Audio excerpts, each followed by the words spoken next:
जय हिंद दोस्तों। एंटोमोलॉजी की नेक्स्ट क्लास में हम लोग मॉर्फोलॉजी और क्रॉप पेस्ट के बारे में समझते हैं। देखिए, पहले बता देंगे सबसे बड़ा फाइलम कौन सा, आर्थ्रोपोडा है। और यह क्लास कौन सा होता है, इंसेक्टा। इंसेक्टा मतलब हेक्सोपोडा। ठीक है, इस बात को आप ध्यान रखिएगा। देखिए, यह जो पार्ट होता है क्या होता है, हेड होता है। यह क्या होता है, थोरेक्स होता है। और यह क्या होता है, एब्डोमेन होता है। हेड में 6 सेगमेंट होता है, कितना, थोरेक्स में 3 सेगमेंट होता है। एब्डोमेन में कितना होता है, 11 सेगमेंट होता है। तो टोटल कितना हो गया, 20 सेगमेंट हो गया। टोटल कितना हो गया, 20 सेगमेंट हो गया। जो भी हम बोल रहे हैं, आप जहाँ डाउट लगे उसको फिर बोल के याद करिए। इमेज आपके सामने लगी हुई है, अच्छे से समझ में आ रही एग्जाम में कि सॉरी इमेज में कि क्या चित्र बना हुआ है, क्या चीज़ लिखा हुआ है, सब समझ पा रहे हैं आप लोग हैं। तो जो भी याद करनी हो उसे बोल बोल याद करिए, हमारे साथ साथ बोल बोल याद करिए। ठीक है, कन्फ्यूज मत होइए अपने आप को। ओके, एक बार ध्यान रखिएगा, इनके अगर सेगमेंट की बात करेंगे तो कितने सेगमेंट है, 20 सेगमेंट है। कितने सेगमेंट है, 20। लेकिन बॉडी पार्ट कितने हैं, तो 3 है, हेड, थोरेक्स, एब्डोमेन। लेकिन अगर कोई सेगमेंट पूछे तो 20। फिर समझा देते हैं। देखो, हेड में कितने सेगमेंट है, 6। थोरेक्स में कितने सेगमेंट है, 3। और एब्डोमेन में कितने सेगमेंट है, 11। तो 11 6 17 3 20। तो कुल सेगमेंट की बात करें तो कितना सेगमेंट है, 20 सेगमेंट है। लेकिन बॉडी पार्ट कितनी है, 3 है। ध्यान रखिएगा। पहले हेड के बारे में देख लेते हैं, फिर थोरेक्स के बारे में देख लेते हैं। हेड में हमने कितना सेगमेंट काउंट किया हुआ था, 6। देखो, एक पेयर एंटीनी हो गया, एक पेयर क्या हो गया, एंटीनी हो गया। तो 1 2, ठीक है, एक पेयर क्या हो गया, एंटीनी हो गया। दूसरा आई, ठीक है, सिंपल आई। और एक होता है कंपाउंड आई।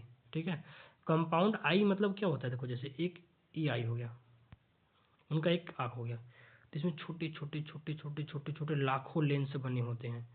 और आपको इसको देखना है एग्जाम्पल में ना, तो समझो कि कोई भी, मान के चलो कि मक्खी है, मक्खी यहाँ बैठी है, इसका फेस इस तरफ है, लेकिन अब इस तरफ से आना वो उड़ जाएगी, क्योंकि कंपाउंड आई में 360 डिग्री देखने की क्षमता होती है भाई। 360 डिग्री। अपने आंखों से आप क्या देखते हो, सामने देखते हो ना। इनकी आँख एक कंपाउंड आई होती है, यह आप पूरे 360 देख सकते हैं। सोच लो, अगर आँख यह इंसानों के पास लग जाए तो मतलब कमाल ही हो जाए, मतलब वह दुनिया के कमाल जीव हो जाते हैं यार। सोचो, ऊपर वाले ने उन्होंने उन्हें बचने के लिए कितना अच्छा कमाल का आई बना कर दिया हुआ है। ठीक है, ठीक है।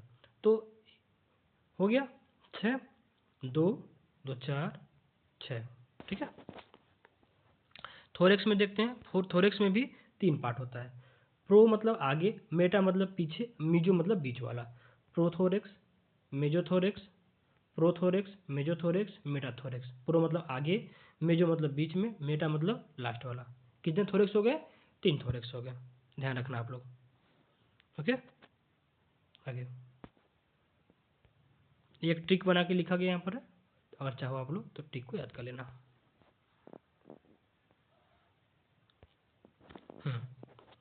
अब इनकी जो बॉडी होती है, इनकी जो बॉडी होती है, थोड़ा ये इंपॉर्टेंट उतना ज़्यादा नहीं है, इसमें इंपॉर्टेंट यही है, यह क्यूटिकल। इसको ध्यान रखना है, बाकी तो कोई मतलब नहीं है। अगर चाहो तो आप पढ़ सकते हो, इमेज बना दी है अच्छे से हैं, ध्यान से देख लो। ठीक है, एक्जोक्यूटिल, एंडोक्यूटिल। जो एक्जोक्यूटिल होती है, जो ऊपर की स्किन होती है बहुत हार्ड होती है, उसके बाद थोड़ा सॉफ्ट स्किन होती है, और फिर उसके बाद नीचे एपिडर्मिस होता है, जो कि लास्ट स्किन, जिसे स्किन बोलते हैं हम लोग हैं। ठीक है, ध्यान से रखना। जो इंपॉर्टेंट टॉपिक है यहाँ, टर्म है यहाँ पर हमने लिख दिया है एग्जाम में लट करके। केमिकल कंपोजिशन क्या होता है, chitin is found is in the endocuticle and exocuticle but not in epicuticle. ठीक है, पूछता कभी कभी है, वैसे बहुत रेयर है लेकिन कहीं पूछ लेता है कुछ क्वेश्चन में कि काइटिन किस में पाई जाती है। तो देखो, इंडोक्यूटिल में पाई जाती है, एक्जोक्यूटिल में पाई जाती है, बट इपिक्यूटिल, ठीक है, इपिक्यूटिल जो होती है उसमें नहीं पाई जाती है। ध्यान रखना। थोड़ा इंटरनल सिस्टम को भी देख लेते हैं। पहले ही बता चुके हैं कि इनका जो सर्कुलेटरी सिस्टम है कैसा है, ओपन है। कैसा इनका सर्कुलेटरी सिस्टम है, ओपन है। देखो, 2 इमेज बनाया हूँ, दोनों इमेज को बहुत गहराई समझना। देखो, इसमें इनका सर्कुलेटरी सिस्टम है, समझ गए, सर्कुलेटरी सिस्टम है। इनका रेस्पिरेटरी सिस्टम इसमें है, ट्रेकिया, इसको बोलते हैं ट्रेकिया। जो सांस लेते हैं ना उसको, जो सांस लेने की जो छिद्र होती है उसे उन्हें क्या बोलते हैं, ट्रेकिया बोलते हैं। ट्रेकिया, जैसे हम लोग का नोज है ना, उनका ये ट्रेकिया है, समझ गए, ट्रेकिया होता है। देखो, डोर्सल वेजल, जो ये हार्ट की जो ये नसें हैं, देख रहे हो, ये इमेज को ध्यान से देखो, एक मिनट पे दोनों इमेज को ध्यान से देखो।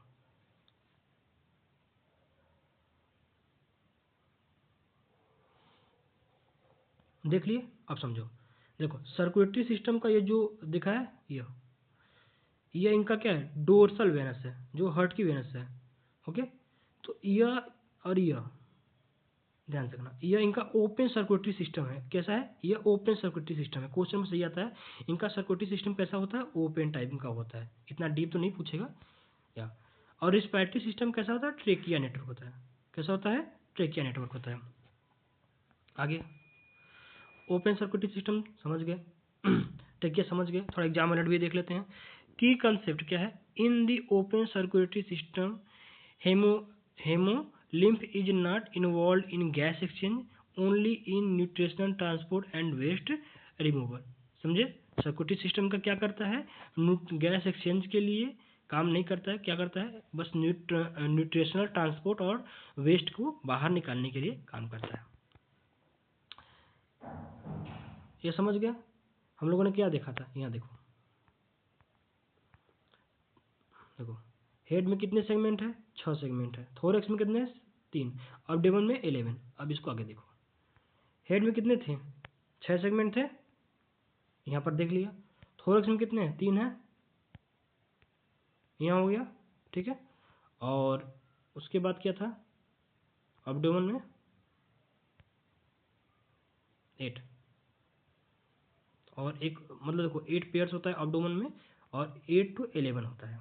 ध्यान रखना, ध्यान से देखोगे तो ऐसे बना रहता है, देखो ये ऐसे, समझ गए, ऐसे ऐसे बना होता है इनका, यह इंसेक्ट होता है ऐसे करके। यहाँ से यहाँ तक इनका थोरैक्स हो गया, और ये इनका हेड हो गया, और ये इनका हो गया एब्डोमेन हो गया। समझ गए, इस तरह से इनका इंसेक्ट पूरा बना होता है।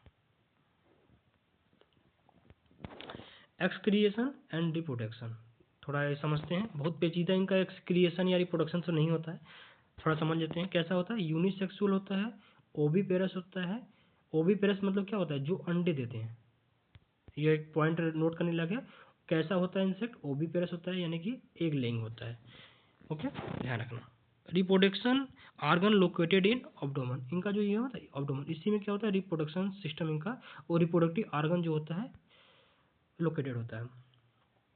एक्सक्रीटा मतलब कि जो इनका वेस्ट मटेरियल हो बाहर निकालने का जो सिस्टम होता है, ये पूरा इमेज के थ्रू बना दिया गया है, इसको देख समझ सकते हो। Okay,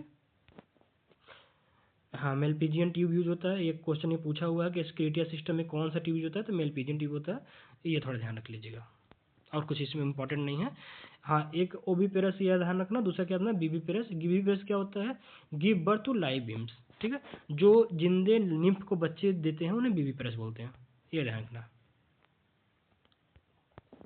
classification via metamorphosis, metamorphosis के हिसाब से क्लासिफिकेशन करते हैं, ठीक है। पहला एमिटाबोलस, दूसरा हेमिटोबोलस, तीसरा होलोमेटाबोलस। ध्यान समझो, यह क्या है, सिल्वरफिश। इसके पहले भी हम लोग सिल्वरफिश से मिल चुके हैं, ध्यान से याद रखना कि सिल्वरफिश होता है इंसेक्ट होता है, कोई फिश नहीं होती है। दूसरा हेमीमेटाबोलस, जो इनकम्प्लीट होता है, एग देता है, उसके बाद निम्फ, एक से निम्फ बनता है और निम्फ से एडल्ट बन जाता है। होलोमेटाबोलस कंप्लीट होता है, एग के बाद क्या होता है, लार्वा, लार्वा क्या बनता है, प्यूपा, प्यूपा के बाद क्या बोलता है, एडल्ट, और एडल्ट के बाद फिर आता है एग आता है। इनका ऐसा साइकिल चलता है, समझ गए, ध्यान रखना। एग से एडल्ट, एडल्ट से फिर एग, इस तरह का आता है। इनका एग से निम्फ, निम्फ का एडल्ट होता है, थोड़ा डिफरेंस होता है। हमने कुछ दिन पहले पढ़ा कंप्लीट मेटामॉर्फिस और इनकम्प्लीट मेटामॉर्फिस, ये वही है भाई, ठीक है। इसका एक चाहो तो ठीक है धोती, और इसका होता है कि H L O D float, जो बोलना है तुम बोलो। धोती क्या हो गया, देखो हेमीपटेरा हो गया, आर्थोपटेरा हो गया, थाइसोनोपेटेरा हो गया, एसोपेटेरा हो गया, ये एक ठीक है। खेलोड का याद रख लेना, हाइमेनोपेटेरा हो गया, लेपिडोर डाइप्टेरा हो गया, याद रखना। थोड़ा एग्जाम अलर्ट से देख लो इसमें। No metamorphosis, nymph are aquatic or terrestrial, larva and pupa are distinct stage, vastly different from adult, from and biology। Mouth part देख लेते हैं। देखो माउथ पार्ट पे क्वेश्चन डायरेक्ट पूछ एग्जाम पे है कि बीटिंग और चीविंग माउथ पार्ट किसका होता है, स्पॉन्जिंग कैसा होता है, स्पॉन्जिंग कैसा होता है, पर्सिंग और सकिंग कैसा होता है। ऐसा कोई एग्जाम नहीं जिसमें से एक क्वेश्चन ना आए। तो इस वाले टॉपिक का तो थोड़ा सा ध्यान से आप देख लेना, इमेज कैसे बना दी हैं, इतना अच्छा इमेज आपको कहीं नहीं मिलेगा। इमेज के अनुसार आप और अच्छे से समझिए, वो समझाते हैं। बीटिंग और चीविंग जो काटते चबाते हैं क्या है, बीटल है, ग्रास हॉपर है, टर्माइट्स है, जितने भी लार्वा टाइप के हैं वो सब क्या करते हैं, बीटिंग और चीविंग करते हैं, यानी काटते और चबाते हैं। इन स्पंजिंग टाइप क्या होता है, ये सूट देख रहे हो ऐसे करके ये सब करता है। उसमें कौन आता है, लेपिडोप्टेरा आता है। उसमें कौन, बटरफ्लाई मोथ आता है, सॉरी। इन स्पंजिंग टाइप में कौन आता है, हाउस फ्लाई आता है। देखो इन दोनों में थोड़ा आपको बोलने में भी और याद करने में भी तकलीफ होगी, इसलिए इन दोनों को थोड़ा ध्यान से याद रखो। आगे पर्सिंग एंड सकिंग, ठीक है।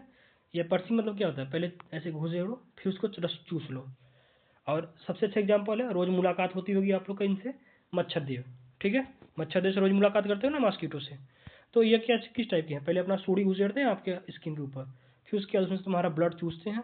पर्सिंग है, सकी टाइप हो गया, एफिड्स, वाइट फ्लाई, मॉस्किटो, हेमीपेटेरा, ठीक है।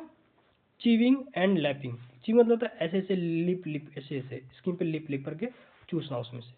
ये कौन सा था, हनी भी होता है, ठीक है। इसको फिर से देख लो, इसका फोटो एग्जाम्पल के साथ इसको याद रखना, भूलना नहीं। आगा अब ये देखो, ये तीनों बहुत कंफ्यूजिंग है और कुछ लोग बहुत फटाफट गलती करते हैं। इसको भैया अच्छे से पहले चित्र देखो, देख लिए चित्र, कोई गलती मत करना, अच्छे से पहचान लो। कम से एग्रीकल्चर के ग्रेजुएट हो, कोई पूछे तो बता सको कि तीनों में डिफरेंस होता है। बहुत लोग ना कैटरपिलर और ग्रब में कोई डिफरेंस नहीं करते हैं, सोचते दोनों एक ही है। नहीं भाई, ऐसा नहीं होता है। देखो ये ग्रब है, ठीक है, ये कैटरपिलर है, इसके देख लो टांग, और ये क्या है, मैगट है, ठीक है। याद रखना, तीनों के ऑर्डर भी अलग हैं, इसको भी याद रखो। कैटरपिलर किस में है, लेपिडोप्टेरा में है, जिसमें बटरफ्लाईज, मोथ, वॉलवर्म है, ठीक है। इनके 4 पेयर लैग होते हैं ये देखो 1 2 3 4, इनके 4 पेयर क्या होते हैं, लेग होते हैं। कुछ याद करना हो तो कैटरपिलर में क्या याद करोगे, इनमें 4 पेयर ऑफ लैग्स होते हैं। ग्रब में क्या होता है, लैग्स ऑन थोरैक्स ओनली, देख रहे हो, लैग्स ऑन थोरैक्स। इनकी ये आगे वाला माउथ है ना, आगे माउथ है, ये थोरैक्स होता है ना। इतना तो समझ गए होगे ना पढ़ते पढ़ते कि ये थोरैक्स होता है, फिर ये एब्डोमेन होता है, ये माउथ होता है, 3 पार्ट होता है। तो जो इनका लैग्स होता है ग्रब में, सिर्फ थोरैक्स पे होता है। मैगट में क्या होता है कि ये लेगलेस होते हैं। लेगलेस मतलब इनका कोई टांग नहीं होता है भाई, ये ऐसे ऐसे, देखो ऐसे पहले ऐसे बढ़ेंगे, फिर ऐसे बढ़ेंगे, फिर ऐसे बढ़ेंगे, मतलब एक दूसरे सिकुड़ सिकुड़ के आगे ढकेल ढकेल बढ़ते हैं, यह मैगट होता है। कैटरपिलर को तो बहुत बार देखे होगे, आराम से दिख जाते हैं, ग्रब भी लगभग दिख ही जाते हैं, मैगट भी दिख जाते हैं, ध्यान से अगली बार याद रखोगे, तीनों में डिफरेंस है। हाँ, ग्रब कोलियोपटेरा होता है, क्या होता है, कोलियोपटेरा होता है, बीटल और बीबिल्स होता है। मैगट में डिप्टेरा होता है, हाउस फ्लाई, फ्रूट फ्लाई। देखो मोथ लार्वा जो होता है वो कैटरपिलर है, बीटल लार्वा जो होता है ग्रब है, और फ्लाई लार्वा जो है मैगट है, समझे। लार्वा जो वर्ड यूज करते हैं हम इन तीनों के लिए यूज करते हैं, पहले याद रखना, समझ गए हो। लार्वा जो हम लोग यूज करते हैं वो इन हम तीनों के लिए यूज करते हैं, ठीक है, लार्वा। लेकिन लार्वा में अगर कोई मोथ लार्वा का है, जो मोथ इंसेक्ट होता है उसका लार्वा जो होता है वो कैटरपिलर होता है, उसे कैटरपिलर बोलते हैं। जो बीटल लार्वा है उसको हम गार्ब बोलते हैं, और जो फ्लाई लार्वा है उसको मैगट बोलते हैं। अब थोड़ा सा ये हम लोग देख लेते हैं कि कौन सा इंसेक्ट किसको क्या डैमेज करता है, ठीक है। मोनोफेगस, मोनोफेगस, पॉलीफेगस, कुछ देर पहले हमने सुना था कि इंटरनेशनल पॉलीफेगस कौन है, हेलिकोवर्मा आर्मीजेरा, पढ़े थे, जो पल्स बीटल के लिए नुकसानदेह होता है, याद है ना। इस वाले को थोड़ा ध्यान से याद रखना। अच्छा, वो पिछली क्लास में पढ़ाए थे, अब वो उस पिछली क्लास में जाकर देख लीजिएगा, मिल जाएगा आप लोग को, ठीक है। चलिए, मोनोफेगस में क्या होता है, सिंगल होस्ट होता है, ठीक है। Attack on one specific crop family, जैसे कि फ्रूट फ्लाई, ठीक है, बैर की जो फ्रूट फ्लाई है। इन देखो एंटोमोलॉजी में एक चीज़ बहुत मोस्ट याद करना होता है कि जो भी आप उनका नाम याद करो, उनका साइंटिफिक नेम उनके साथ याद करो। क्योंकि साइंटिफिक नेम से इनके क्वेश्चन एक दो बनते रहते हैं हमेशा हैं, और थोड़ा टफ भी होते हैं, तो साइंटिफिक नेम याद करो। जो बेर की फ्रूट फ्लाई है, ठीक है, वो जो कैसी अटैक किस पे अटैक करती है, सिर्फ बेर पे अटैक करती है। जैसे मस्टर्ड एफिड, एफिड जो है वो मस्टर्ड पे ही, वीट का स्टेम बोरो जो है वीट पे ही हमला करता है। इसे क्या बोलते हैं, मोनोफेगस। मोनो मतलब एक, फेगस मतलब होस्ट, मतलब सिंगल होस्ट, ठीक है। पॉली मतलब होता है बहुत, फेगस मतलब होता है होस्ट, मतलब जो वो इंसेक्ट हो किस बहुत प्रकार के होस्ट पे हमला करता है, यानी बहुत प्रकार के क्रॉप्स पे हमला करता है। और ऐसे अटैक मल्टीपल फैन, देखो टर्माइट्स, लोकट्स। अब देखो लोकट्स क्या होता है, वो किसी एक पे कौन करता है कि नहीं भैया हम बरसिंग पे ही हमला करेंगे, हम चरी पर ही हमला करेंगे, हम मक्का पे ही हमला करेंगे, ऐसा कुछ नहीं होता। वो लोकट जिसको पाएगा उनको धुन के रख देगा, ठीक है। रेड हेरी कैटरपिलर बहुत नुकसान करता है। ग्राम पोड बोरर अभी बताए थे, हेलिकोवर्मा आर्मीजेरा, ध्यान रखना। थोड़ा सीरियल एंड पल्सेस के बारे में कुछ की कंसेप्ट है उसको देख लेते हैं। वीट में कौन कौन नुकसान करता है, आर्मी बॉर्न टर्माइट्स। टर्माइट्स बहुत नुकसान करता है, उसके लिए कई प्रकार की यूज करते हैं। मेज में स्टेम बोरर, चिलोपैरेटुलस, यह बहुत ज़्यादा नुकसान करता है। सोरगम में सूट फ्लाई, ठीक है, सोरगम में सूट फ्लाई क्वेश्चन ने पूछा हुआ एग्जाम डायरेक्ट है, वहाँ से लिया गया यह है, तो उम्मीद है इसको आप लोग ध्यान से याद रखेंगे। सोरगम में क्या है, सूट फ्लाई। पैडी में गंदी बग, मिल्की स्टेज पे करता है, क्या करता है ना, जो जब उनके पौधे में मिल्क बनने लगते हैं तो वो उसको चूस लेता है, ठीक है, गंदी बग, और उसको खराब कर देता है। ग्राम का पॉड बेरर, हेलिकोबर्मा आर्मीजेरा बता ही चुके हैं। सोयाबीन में गिरिडल बीट, ये कई बार पूछा हुआ है। सोयाबीन में क्या है, गिरिडल बीटल, ठीक है, ध्यान से याद रखना आप लोग। सूट फ्लाई याद रखना, पहले बोल चुका हूँ। देखो जो भी इंपॉर्टेंट टॉपिक है मैं मुझे एग्जाम अलर्ट करके लिख दिया हूँ, तो आराम से देख लेना। अगला है की पेस्ट में oil seed and cash crop, oil seeds and cash crop. देखो ग्राउंड नट, ग्राउंड नट क्या है, वाइट ग्रब, क्या है, वाइट ग्रब। अब ग्रब तो पहचान ले रहे हो ना भाई, मैगट ग्रब और कैटरपिलर में डिफरेंस है, ये तो समझ रहे हो ना, फिर गलती मत करना आप लोग। ग्रब तो वाइट ग्रब किस में नुकसान ज़्यादा करता है, ग्राउंड नट में। मस्टर्ड में एफिड्स, ये वाइट ये लगे रहते हैं ना, ग्रीन ग्रीन ग्रीन, कैसे अभी मस्टर्ड के हर क्रॉप्स को देखोगे तो उसमें लगे रहते हैं एफिड्स, ठीक है। पेंटेड वर्क, डायमंड मोथ, ये बहुत ज़्यादा नुकसान करते हैं। देखो पेंटेड मोथ और बग और डायमंड मोथ बहुत नुकसान करते हैं। अगला sugar can pay पायरेलिया, पायरेलिया leaf hopper. देखोगे देखो जैसे शुगर कैन का स्टाक है, इसके ऐसी पत्ती होती है ना, तो ये जो पायरेलिया होती है ना, ये इसको एकदम नष्ट कर देती है, ठीक है। अब जैसे अगर किसी भी क्रॉप का अगर उनका पत्ती नष्ट कर दोगे तो क्या कर पाएगा, कुछ नहीं कर पाएगा, ठीक है। कॉटन में क्या है, अमेरिकन वॉलवर्म, स्पॉटेड वॉलवर्म, पिंक वॉलवर्म, सब वॉलवर्म सबसे ज़्यादा नुकसान करता है। तो इसके लिए हम लोगों ने क्या यूज किया है आजकल है, बीटी कॉटन, क्या यूज करते हैं, बीटी कॉटन, ठीक है। ये इन्हीं को नष्ट करता है। इस पर एक शॉर्ट्स वीडियो चैनल पे पड़ी हुई है, आप बीटी कॉटन का उस पर शॉर्ट्स वीडियो देखना, आप समझ जाओगे। देखते हैं आगे, fruit and storage paste, fruit and storage paste, बेर का फ्रूट फ्राई, बेर का क्या है, फ्रूट फ्राई। पोमग्रेनेट का अनार बटरफ्लाई, देखो अनार बटरफ्लाई सुनने में तो सरल है, लेकिन बायरोकोला इस आइसोक्रेटा यह पूछता है भाई, बायरोकोला आइसोक्रेटा किसका है, यह पूछा हुआ क्वेश्चन है, आप याद रखना। तो यह अनार बटरफ्लाई है, यह पोमग्रेनेट को नुकसान करता है। ऐसे क्वेश्चन पूछता है, नहीं कि पूछ देगा अनार बटरफ्लाई किसको नुकसान करता है, ऐसा कुछ नहीं है, ठीक है, ध्यान रखना आप लोग। खपरा बीटल, देखो यह खपरा बीटल जो है वह सबसे ज़्यादा नुकसान कब करता है, स्टोरेज में। जब वीट पल्स इनको जब हम लोग स्टोर करते हैं ना, तो ये खपरा बीटल बहुत नुकसान करता है, तो वो इस टाइप के होते हैं, ये खपरा बीटल है, आपने देखा होगा। राइस बीविल और पल्स बीटल, ये सब स्टोरेज पेस्ट है, कैसे पेस्ट है, स्टोरेज पेस्ट है। Red Harry caterpillar, I think जो भी गांव से देहात से बिलोंग करते होंगे, एग्रीकल्चर को देखते होंगे, उन्होंने इसको जरूर देखा होगा, इन महापुरुष को जरूर देखा होगा आपने। इन्हें बोलते हैं रेड हेरी कैटरपिलर, कटरा, ठीक है, ध्यान से याद रखना। यह बहुत ज़्यादा नुकसान करता है। यह भी लेपिडोपेटेरा फैमिली से आता है, किस में आता है, लेपिडोपेटेरा फैमिली से। इसका क्या है, लाइट एक्स कैसा होता है, light yellow, look like Poppy, opium seed, opium seeds नहीं देखे होगे, आई थिंक दूर ही रहो उससे। लार्वा कैसा होता है इसका, है पॉलीफेगस होता है, इसका जो लार्वा होता है वो कैसा होता है, पॉलीफेगस होता है, यानी कई प्रकार के होस्ट पे अटैक करेगा, ठीक है। इसकी पीपल साइज कितनी होती है, 10 से 30 सेंटीमीटर होता है। इसको हमने इसलिए विस्तार से बताया है क्योंकि ये थोड़ा इम्पॉर्टेंट है, रेड हेरी कैटरपिलर। चलिए थोड़ा सा ध्यान समझते हैं। आइडेंटिफिकेशन करना, use mouth part two identify damage part, आपको ये याद रखना है। समझ रहे हैं आप? उनका जो माउथ पार्ट है उन्हें याद रखना है। समझ रहे हैं आप? बहुत इंपॉर्टेंट है। ओके, उम्मीद है कि यह छोटा सा है लेकिन बहुत काम का चैप्टर था आप लोग का, और आप सब लोग इस चैप्टर को बहुत अच्छे से पढ़ेंगे। इंटमोलॉजी से इस चैप्टर से 1 या 2 क्वेश्चन बनते हैं। 1-2 बार इसको रिपीट करके फिर से देख लीजिएगा। इमेज से अच्छे समझिए, इमेज हर एक का अच्छा और डेडिकेटेड बनाया गया है। उम्मीद है आप सब लोग को बहुत अच्छा लगा हो क्लास। चैनल को फॉलो करिए और अपने दोस्तों के साथ शेयर करिए। धन्यवाद।